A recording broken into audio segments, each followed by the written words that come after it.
We understand the power of family and we understand the power of parents. Parents will have influence in the heart and life of a kid, whether it's good influence or bad influence. Surely because of the amount of time that parents and kids and families will be together, there will be influence there. You will only have about 40 hours in a given year as a small group leader if you invest in these kids. And let's say you take them to Camp Kid Jam or another camp. We can double that to 80 if you want to. But you still have a limited number of hours that you're going to have with a kid that you're going to spend with them. That's represented by this. The family, by default, is going to have 3,000 hours in a given year. And so you just got to recognize the magnitude and the impact that family will have in the life and heart of a kid. That's just going to be by sheer nature of the way family is designed. They're going to have influence. Now, here's the point.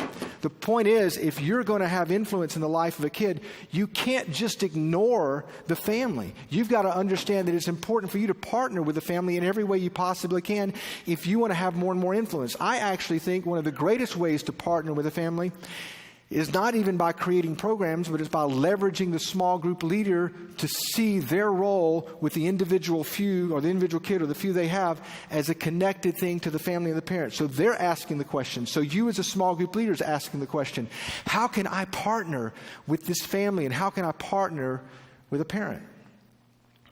For example,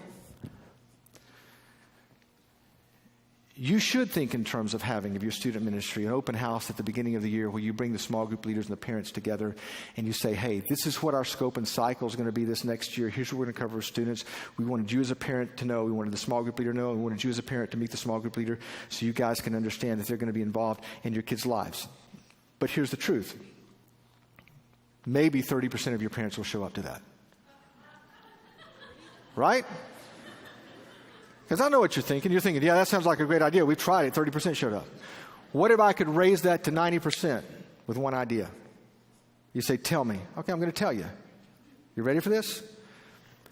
If Gail, who's in charge of 6 or 9 7th grade girls or 5th grade girls or whatever her role is, decides with the other 60 or 70% of parents that didn't show up that she's going to invite some of them personally to Starbucks to sit down and say, oh, by the way, this is what they gave us. This is we're going to talk about scope and cycle. And she invites those parents into a personal, invitation-driven experience. I guarantee your percentage will shoot up to about 90% because I've very rarely met a parent who got a phone call from someone who said, listen, I'm going to be your small group, your son or daughter small group leader for the next year, and I would love to just hang out with you for 15 minutes to just tell you what we're going to talk about. But it means you're leaning into the small group leaders and you're saying, this is something we need you to understand as part of your job description because we got to partner with parents. There's some practical application stuff here I just want you to make sure you understand and you see here. It means you cue the parent, which is kind of what I just described and explained, that you're helping the parent know what is happening in the life of their kid and their son and their daughter so they understand the plan and so they understand the strategy, so they understand when camp registration is going to happen or what's going to happen at camp, or they understand what the plan is going to be this next month in content and curriculum as you're teaching their kids. So you leverage your life as a simple way to send an email, to send a text. By the way, one of the greatest ways, and I know that you talked about this today, is using Facebook to leverage again, to cue the parent. It also means that you honor the parent. It means that parents understand, don't miss this, parents understand that you're not their enemy, that you're on their side. There's a story that Chef, who wrote the Lead Small book with us, who's a middle school director, tells about a girl that called her small group leader upset and angry because she just had a knockdown drag out with her parents over grades. She'd had a bad report card. She got a knockdown drag out with her parents, walked out of the room, went up to her bedroom, slammed the door, and called her small group leader. So here's the small group leader on the phone talking to this daughter about her unreasonable parents, obviously. And in the conversation, the small group leader was wise enough, even though the small group leader was a college student, she understood this principle. She was wise enough to say, well, you know what, I've met your mom before, and I don't think your mom is your enemy here. And why do you think, she started asking questions, why do you think your mom got upset? And do you feel like you pushed through? And is there a better strategy we could come up with? And so to make a long story short, in the conversation she was having with this teenage girl, They came up with a plan and a strategy. She changed the way this girl saw the conversation happening with her parents. The girl walks back downstairs and says to her parents, listen, I've been on the phone with my small group leader. I feel like I overreacted. You're right. We talked about a plan to improve my grades. What if we do this? Now, how do you think that changed or affected the attitude her parents had toward the small group leader in the church? Simply because she honored the parent. Don't make the mistake in your ministry of leveraging yourself as the hero and the parent or the family is not the hero. Because when you help the family win, you help the parent win, you help the student win. Now, are there situations where parents are abusive and wrong? Oh, absolutely. But those are the exceptions. And we still need to look at those through a very, very careful filter. But ultimately, at the end of the day, when families and parents know you're honoring their family, and that also means that you reinforce the family. This is some practical tips here, just practical tips. That means you don't plan your gathering for your small group on Christmas Eve. You get it? And you understand the power of doing that and leveraging that in the right way. Another illustration related to this has to do with a girl who grew up in our student ministry who's one of our greatest volunteers. She worked with kids and she worked in our Kids Stuff production.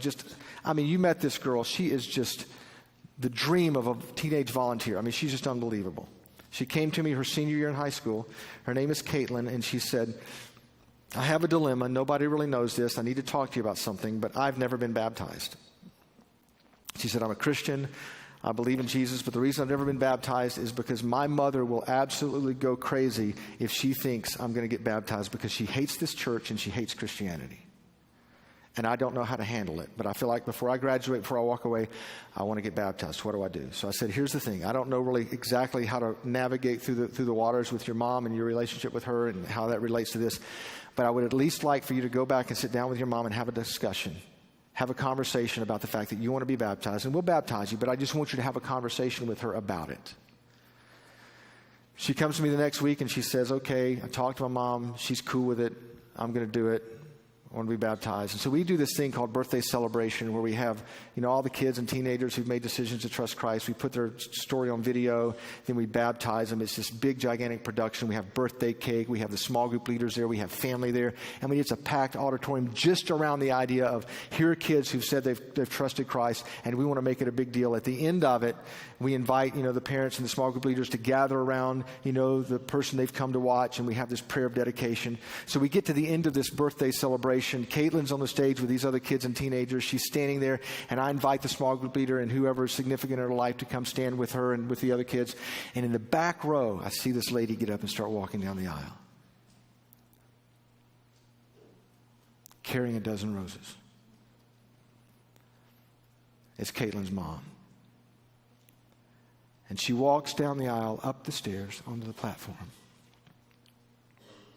And she stands there with small group leaders and with other people, and she listens to them pray for her daughter. And for a moment in time, this mother who doesn't even like our church, who doesn't even believe in who Christ is, has this spiritual connection with her daughter because she didn't want to miss it.